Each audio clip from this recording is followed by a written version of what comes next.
Hello, designers, entrepreneurs, digital nomads, and business gurus. Welcome to Circle Live, our internet talk show just for Squarespace Circle members.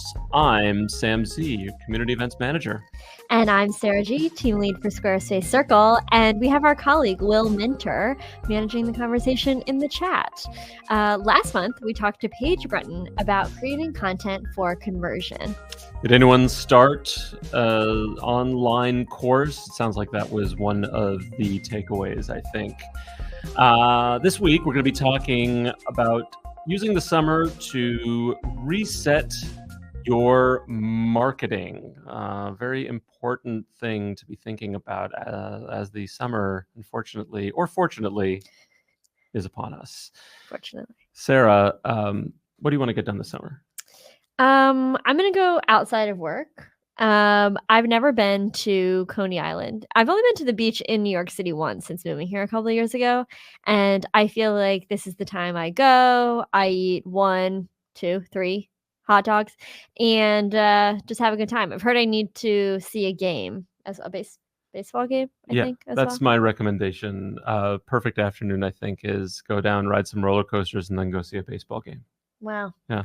Okay, so a lot in store for me this summer. Sam, what are you hoping to get done this summer? Hopes and dreams. Well, I mean, Coney Island sounds great. We can go together. Yeah, let's go. We'll make a time. But I just got back from a vacation, so I'm really like in the production mindset, and I am like, we're deep into planning Circle Day. I just have so many dreams. I want there to be live entertainment and a Ferris wheel and just customized everything. I don't know. I like that. There's too much even floating around my idea. I just have so many different ideas that I came up with when I was on vacation, which I think happens when you're on vacation. Is you're like, how many ideas can I come up with, and how many can I actually enact? So that's what I'm going to be doing this summer, is just going through all my ideas and seeing which ones of them are actually realistic.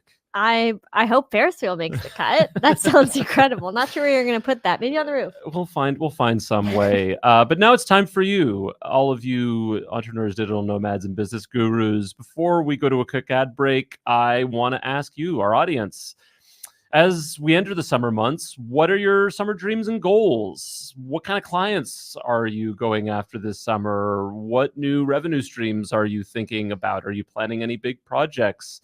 Share your answer in the chat, and we will be right back.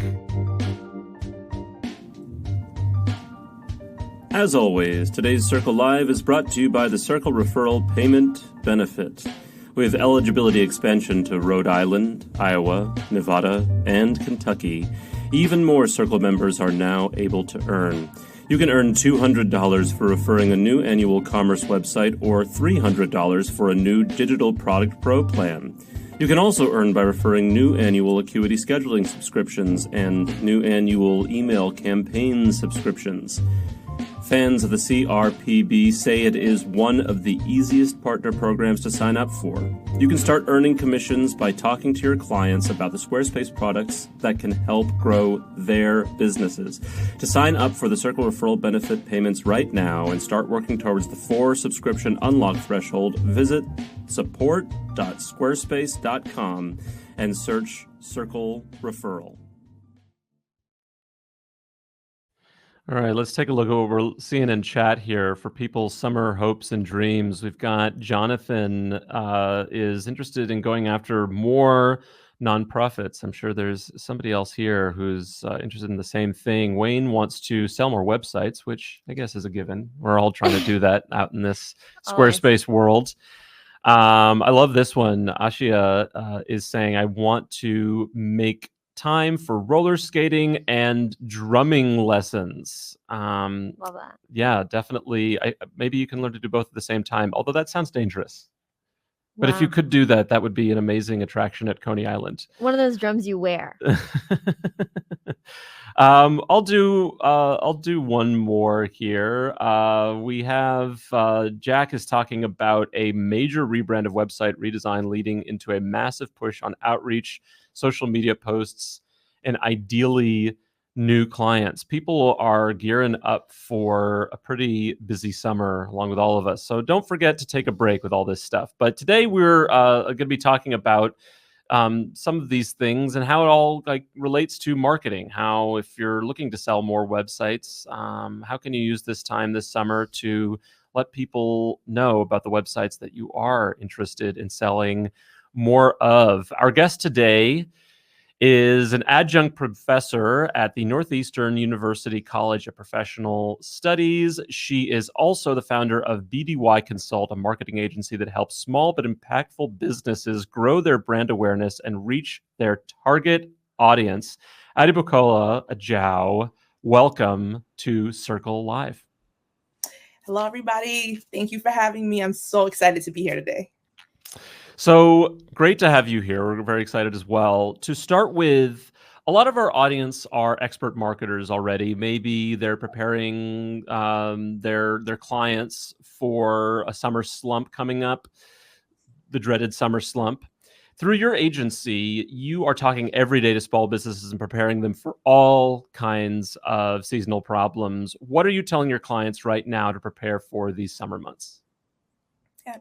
Well, the first thing I always try to advise my clients is that summer months, middle months, slow seasons are normal for business, right?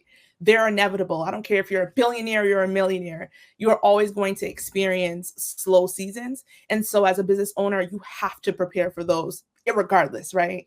And so it's not just happening to you, it's happening to all of us. And the best way that I advise people to prepare for slow months, for middle months, is to really take time to step back and ask key critical questions. How much money did we make? How much money do we want to make? If we're slow right now, how can we make up for this slow season and the slow sales we had now? I think a lot of small business owners don't take enough time during those slow months to actually plan for the really big months, right? Just because you're having a slow month now, you could have a really big month in the next quarter. And so you want to spend that time to kind of capitalize and to prepare for those months. So when we're thinking about holiday season, right? That starts in September, October, November, December. Those are really key times to really target people for sales because people are actively buying. People want to buy. And so if you're in the summer months and you're experiencing that really slow season, it's just such a great time to really double down and figure out where your business is, who you're trying to target, and do that very vigorously.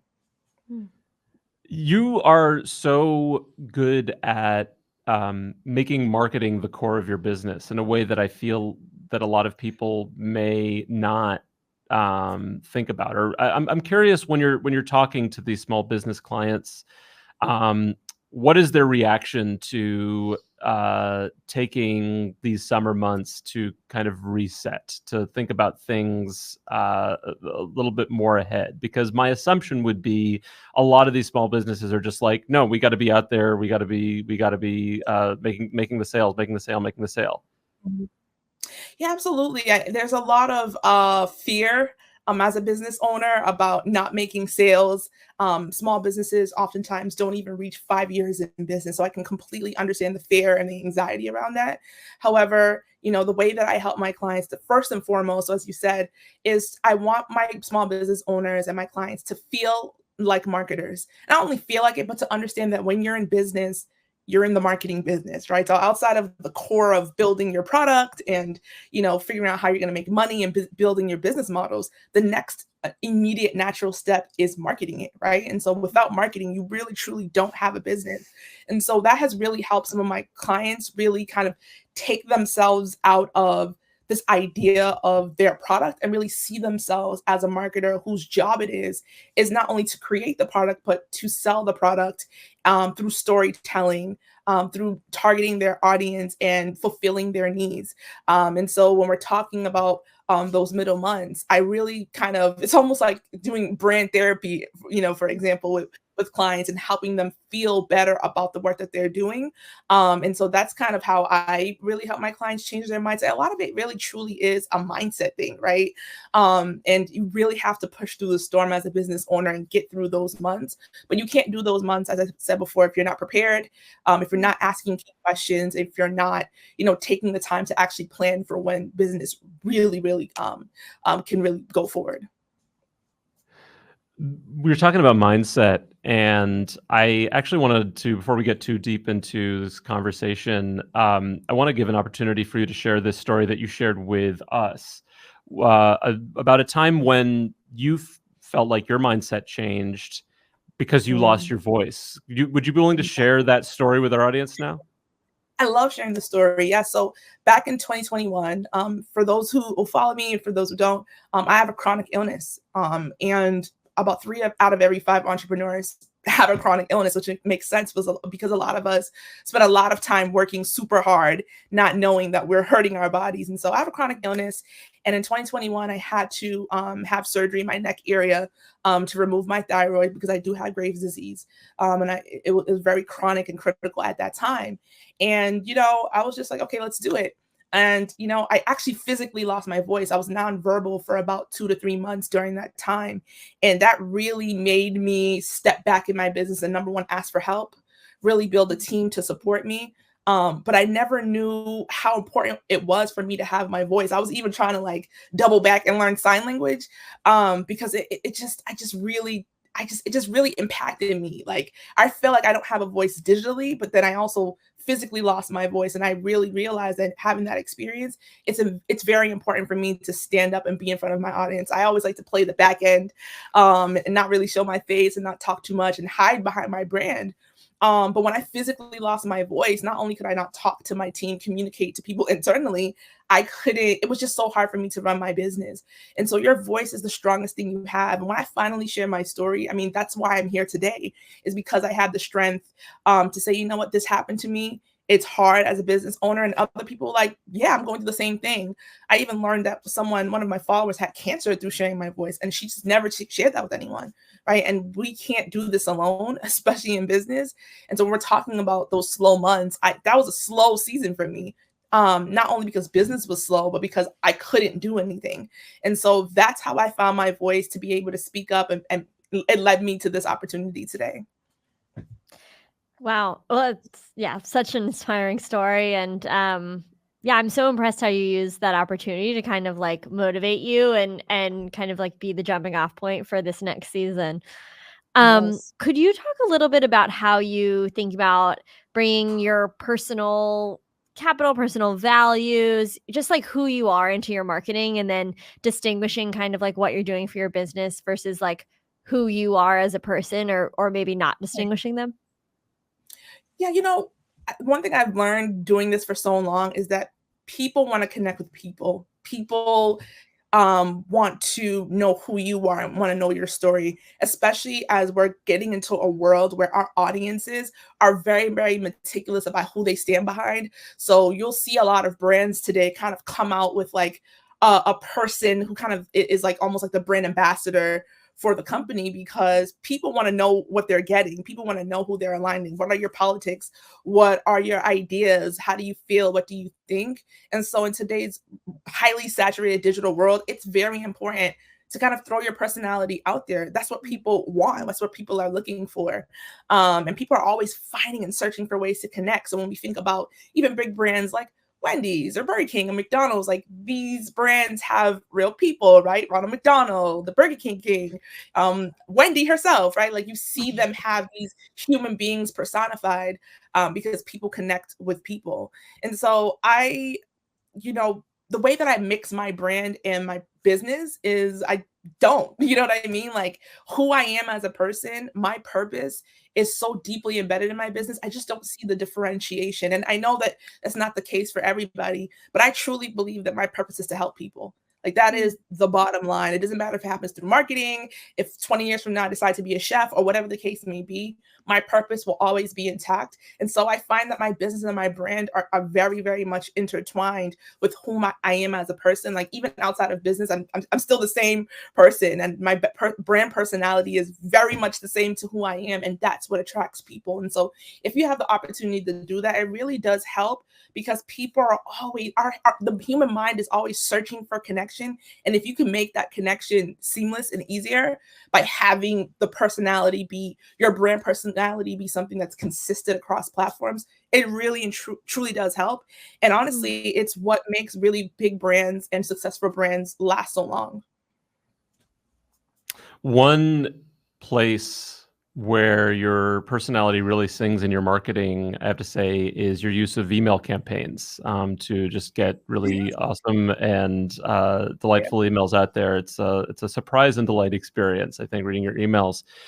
I'm curious with email campaigns, when you're talking to your small business clients, how are you introducing them to the idea of this email marketing, and how are you making it more enticing for them, more making it easier for them to bring out their personality through email? Yeah. First of all, I just want to say I'm so happy to talk about this topic. I absolutely love Squarespace email campaigns. I've been using them for the past few years now, and they completely changed the game for me.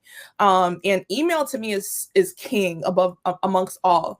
And the reason why is because I feel like I'm connecting with my clients and my audience one-on-one. When I post something on social media, they're able to just read it and kind of move on to the next thing. But when it's email, when they're scrolling through something that I curated for them. They're still with me. It's our one-on-one time. And so I really love emails because it just allows you and your clients to experience each other one-on-one, especially when you're giving them value. So I highly recommend for you to sell email campaigns. And the way that I really discuss with my clients, that's how I kind of frame it to my clients to make sure that they're utilizing it. But again, it's just really that space that's just for them.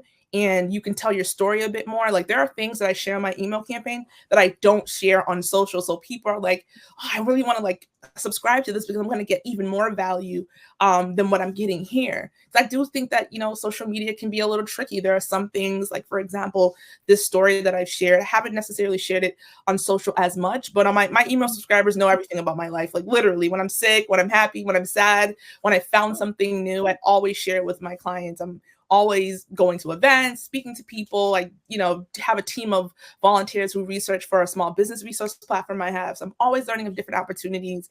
And the first place I share with is my email newsletter. In fact, my friends have this running joke, like they'll send me something like, don't share this with your email newsletter because I'll share everything. Like they have to give me that disclaimer. But email campaigns are absolutely king. I love that I'm able to segment my audience and talk to specific people. I can kind of see what they're doing, who clicked what. And like, if I find that people are constantly clicking a particular piece of content or resource, I'll reach out to them directly. I'm able to retarget them and re-support them. It's not just a one-time conversation when these emails go out. So if you're not running email campaigns, you absolutely should. I think the first time I ever sent an email campaign was back in 2020. It came with my website subscription, and I got 3 free ones. I was like, I'll just use it and see how it goes. And it went very well. And so I went and bought the entire package, and here we are today. And now you're at 5,000 subscribers. Yes, we are at 5,000 subscribers. We have 7,000 subscribers across different platforms, but on Squarespace specifically, we have 5,000 small business owners who are tuned in every week to find resources, to learn about their businesses, and to get support when they need it, especially, during those really slow months. You'll find that a lot of small business owners are like scavenger hunting the internet for information on how to help their business. Yeah. As a really quick side note, the people who are interested in email campaigns, we do have a resource about talking about email campaigns with your clients. Will, I think, is going to share that in the chat. But Sarah, it looks like you may have had a question. Yes. Well, I love the idea of email marketing as like this one-on-one time between you and your email subscribers. Just like freaking adorable. I'm curious, like if there's certain email topics that you return to, or how you think about what to put in email versus a freebie versus something to sell. Like, how do you figure out what goes into your email campaigns? It sounds like anything and everything, but I'm curious if you have a structure or a system for that. Absolutely. And again, and whether you're sending emails or not, I absolutely think you should, because it allows you to be able to it's almost like low hanging fruit ability to test and research your audience. And so every week, my team and I sit down and we literally study, headlines, right? We use like a headline analyzer for the different things that people clicked on the most. And we do this every week. And we found that a really consistent trend, we've been doing this for 4 years, a consistent trend that we've seen over the years that business owners are like really excited about is funding, right? One of the top 3 things that small business owners struggle with is marketing, building a solid team, and funding, right? Being able to fund the whole enterprise. And so that's something that we've kind of leaned towards. So we're a small business resource platform, but we've kind of morphed into a funding platform, helping small business owners get access to funding. And since we've done this, we've been able to help our community get access to over $600,000 worth of funding and grants that they don't have to pay back.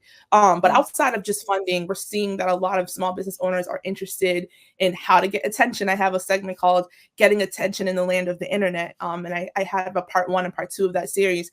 And people are just like, they love that content. And so we're always looking at what people are clicking. Again, if you're running Squarespace email campaigns, it literally tells you how many people clicked on a certain thing and exactly who clicked on it. So you can talk to them directly. Again, email campaigns are just so much better because you're really able to have one-on-one conversations. If 5,000 people like something on my Instagram page, I mean, should I DM them? Will we have an authentic conversation? But if you're sending me an email, it's a little bit different, right? It's more personable. And I find that it's been very effective in our marketing as well as the marketing of our clients.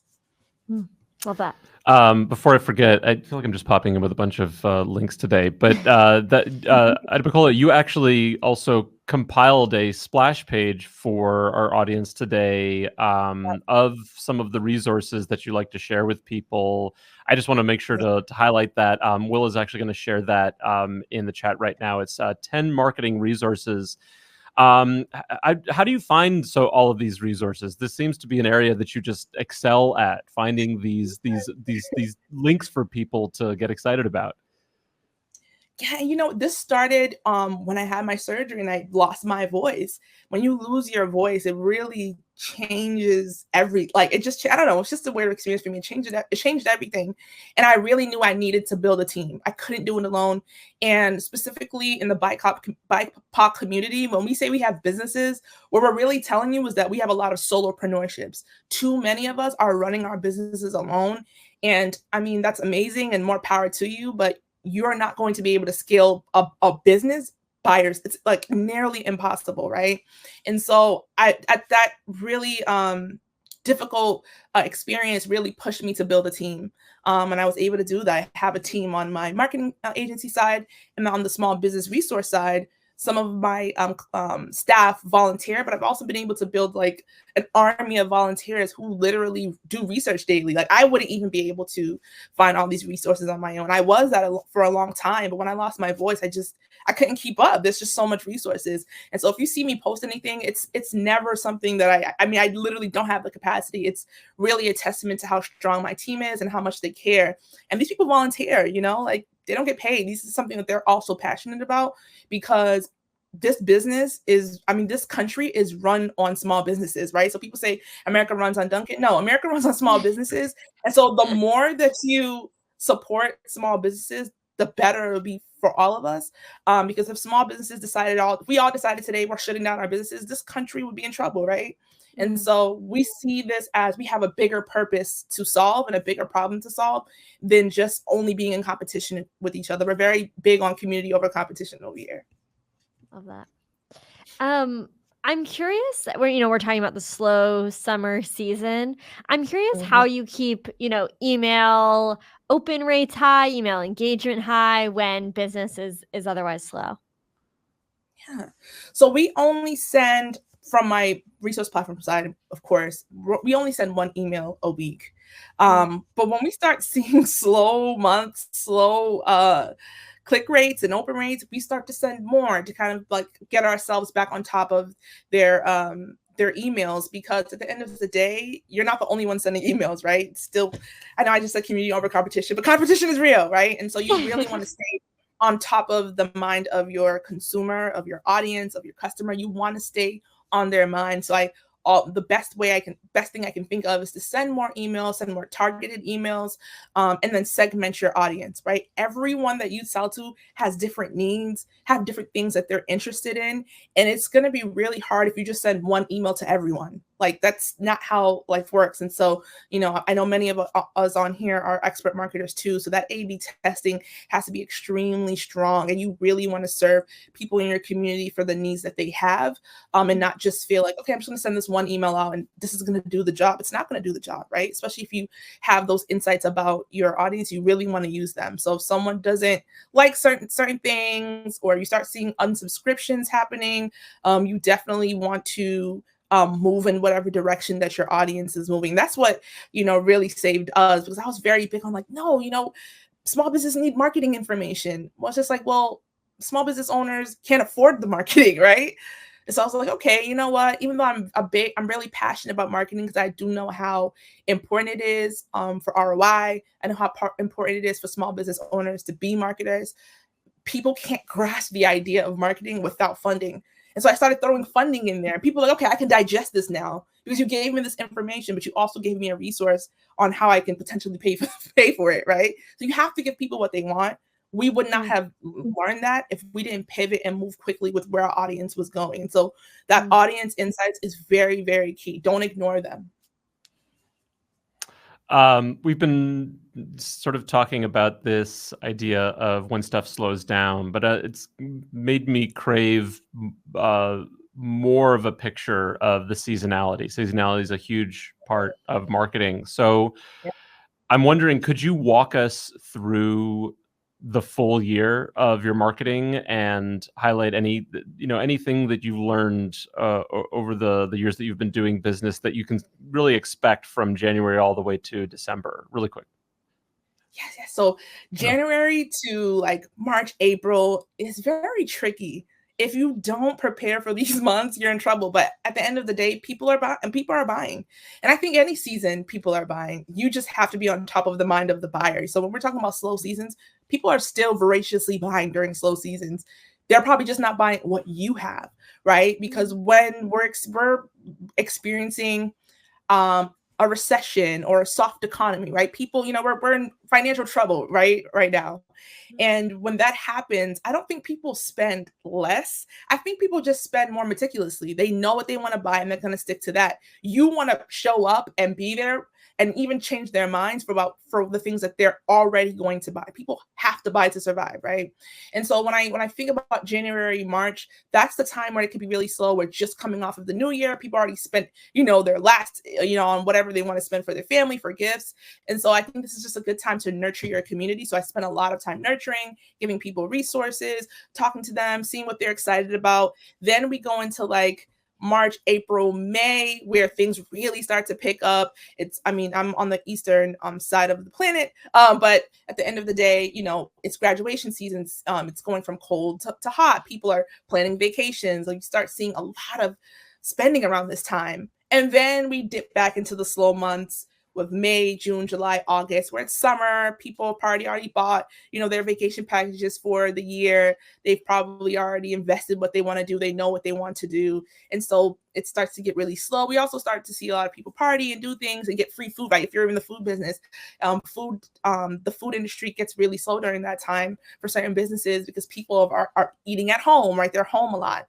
And then it starts to pick up during holiday seasons. We're thinking about like Black Friday, thinking about Thanksgiving week, Christmas. A lot of the holidays are happening towards the end of the year. And we start seeing spending pick up then, especially as traditionally a lot of businesses will give discounts. And so the way that we kind of just prepare for those really tumultuous months, and really any month can be tumultuous. There could be a random month that's supposed to be really good, like a month like right now, like May. That doesn't feel that great for a lot of people. I've talked to so many clients and small business owners outside of my agency, and this month was really tough for them for so many reasons. And so you can experience a slow season at any point, but the key here is to really prepare and kind of have all of your tools loaded for when that happens. Preparation and using the opportunity to tell your story. Lot of good takeaways so far. Adebukola, it's a pleasure talking to you. We're going to have to take a quick pause here for an ad break, but we will be back with Adebukola for a quick question and answer session in a minute. Not so quick. We'll have about 10-15 minutes. So audience, if you have questions, put them in the chat, and we will bring them to the table. See you soon.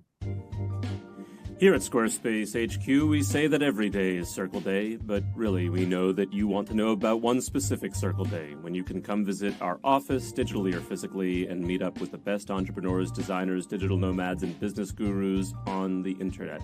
Circle Day 2024 registration is now live on September 18th. Come join us online or in person to learn about new products, new business opportunities, and meet the people like you who are making Squarespace the best commerce and website platform in the business. This year's theme is Power Up, incorporating all parts of the Squarespace suite of products to add excitement and energy to your client calls, courses, and online content. And if you don't live in one of the Americas, we're powering up this year's Circle Day with a new offering for international audiences. Circle Day World Loop will offer 2 encore presentations of all Circle Day content with localized content in a time zone and language convenient for you. It's going to be an international party, so sign up now at circleday.squarespace.com. All right, let's dive right into this Q&A here. Sarah, what kind of questions do we have for Adebukola? Yes, they're coming in. If you still have one, we could probably get to it. So we have a question from Asa that says, some people say DMs are more pivotal than email. How do you feel about this? That's so interesting because I noticed during my time as in this space, specifically with small business owners. So my niche is small business owners.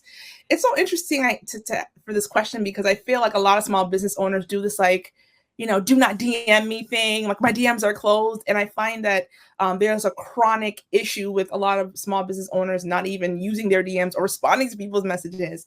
And so I still think email is king. I also believe that your messages should be open. So if you have a social media platform or whatever platform you are, you should have a space where people can contact you and there should be, quick responses, right? Like that really changes the game. Because I think social media can be a tricky place where, especially when it comes to like social media etiquette, it's really tricky on how do I talk to this person? Can I talk to this person? Is this a bad thing, right? Like it's really tricky. But when it comes to business and you have a business, you should always keep your DMs or any form of communication open. I would use DMs actually to kind of push people to email. So if you're getting a DM, it's like, well, let's finish this conversation via email. Well, if you email us, we'll help you there. So I mean, that's just my take on it, but I think they're both very important, but please always, like all roads should lead to your platform and all roads should lead to your email. Yeah, totally. That makes sense. All right. Jean says, what email service do you use? Gmail, iCloud, Outlook? Looking for one that easily organizes email. I know for your email blasts, you use email campaigns. This is for your personal email. Yeah. So for my email blast, I do use Squarespace and I use Squarespace exclusively. I know people use other platforms, but I use Squarespace and stand by Squarespace. But for my personal email, I do use Gmail. So when people respond to my Squarespace campaigns, it is through Gmail. And I find that Gmail has a really strong ability to not block my messages. And so Squarespace email campaigns have this thing where you can set up your domain so that when you send emails, it goes to people directly, because too many people, of course, are stealing people's emails and sending them random messages. And so I do love that Gmail protects the user, but there's also a way for me to make sure that my emails actually get to people. So I stand by Gmail. I love that.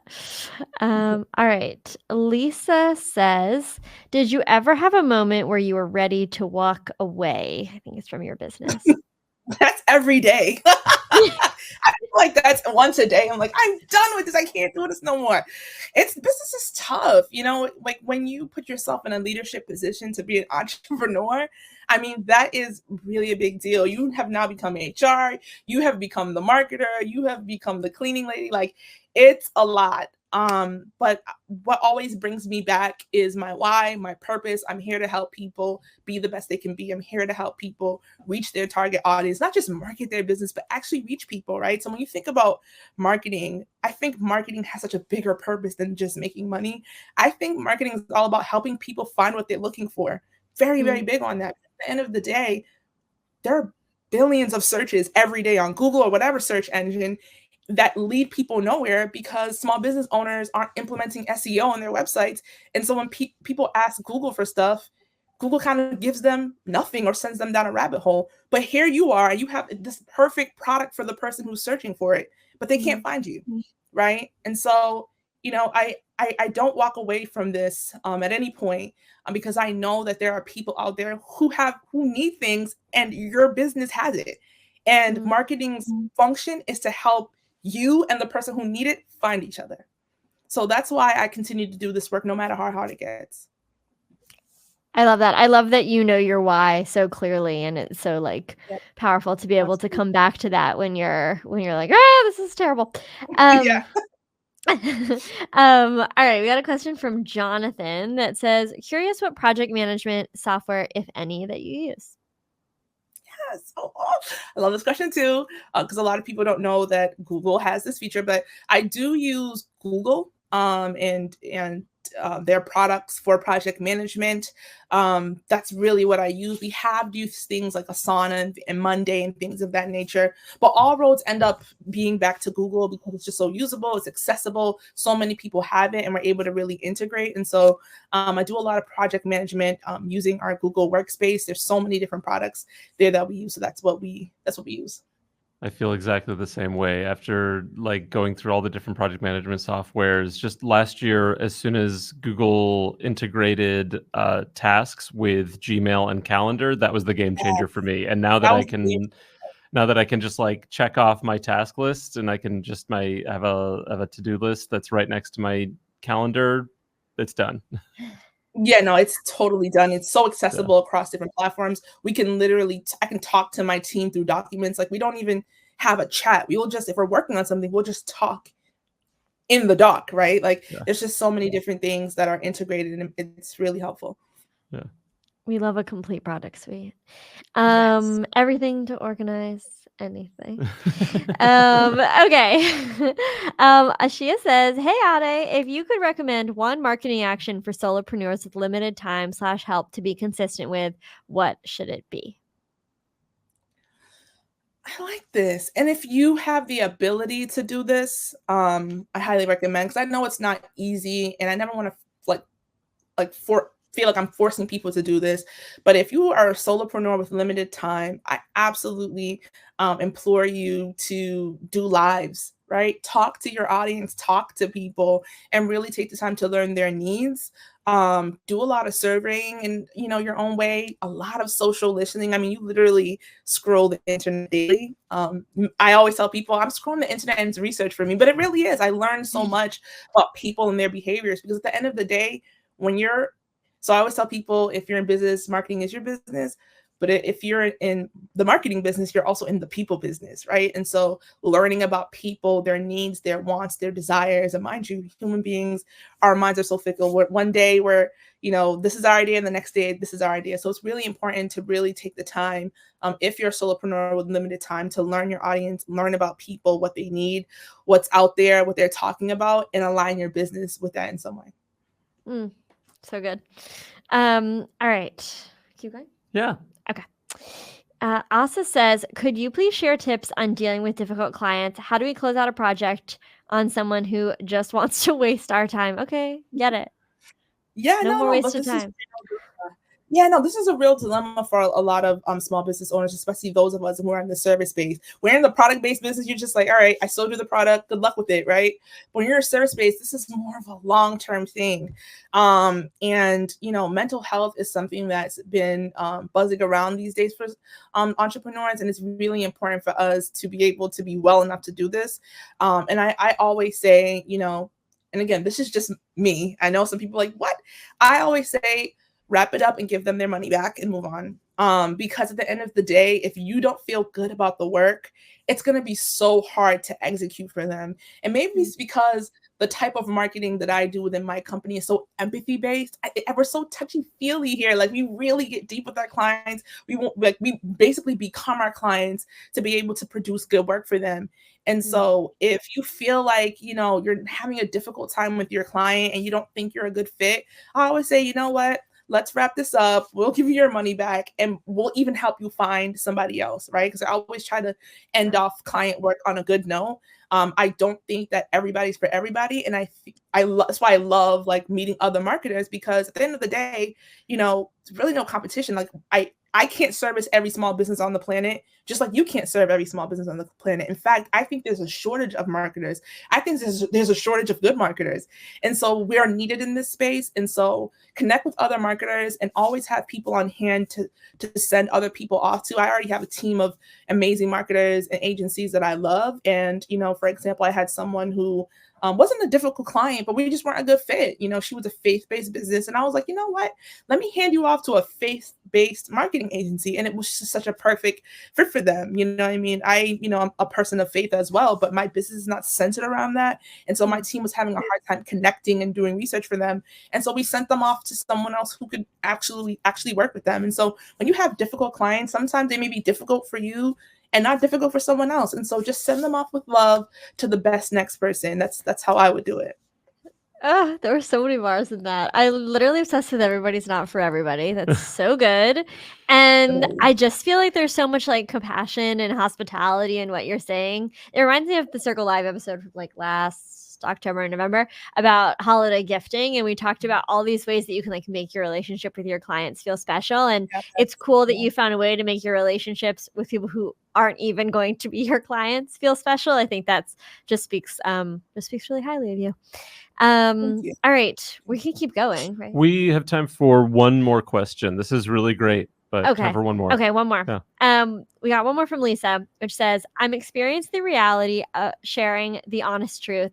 How did you feel sharing yours? Feel like a good note to end on.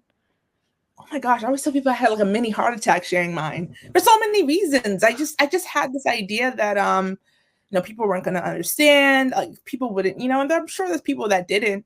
But at the end of the day, the truth is the truth. Like it is what it is. Like what's the worst thing that can happen about telling people that I have a chronic illness? I mean, I actually do, and actually sharing it really helped, because I think people kind of understood my perspective more. My clients really were able to be more patient and understand. And I think even I'm talking about chronic illnesses, but even with people with disabilities, like we found ways within my company, and it's something that I work with my clients on, to make sure that, when we're building our Squarespace sites, that they're ADA compliant. Like those are things that came out of me sharing my truth, right? So your truth is going to help someone, and it's just going to tell your story a bit more. Like I always tell people, like people are not mind readers. Like they just don't know what they don't know. And so the more you share, the more context you give people, and it just makes your brand story so much stronger, because people have context to back it up with, right? And so I, again, implore everyone to share their story when they have the opportunity. It really, really can help. As human beings, like I think I said this before, our minds make those connections through stories. That's just how human beings make connections. It's the natural thing to do. And so when we're talking about marketing, that's like strong, true storytelling is absolutely pivotal. And it doesn't always have to be a sob story. It could be something that's really, really positive that people also didn't know, right? And so whatever your truth is, whatever your story is, tell it, because somebody is waiting to listen. What a great line. Mic drop. Some great takeaways from this. So many great takeaways from this. Share your truth, share your story, share your voice. What a great marketing reset this summer is going to be for all of us. Yes. Adebukola, Ajao, thank you so much for making the time to join Circle Live today. This has been truly an enlightening conversation. Thank you for having me. I appreciate it. Until next Circle Live, this is Sam Z. And I'm Sarah G. Reminding you that site duplication is the sincerest form of flattery. Bye, everybody. So good at these.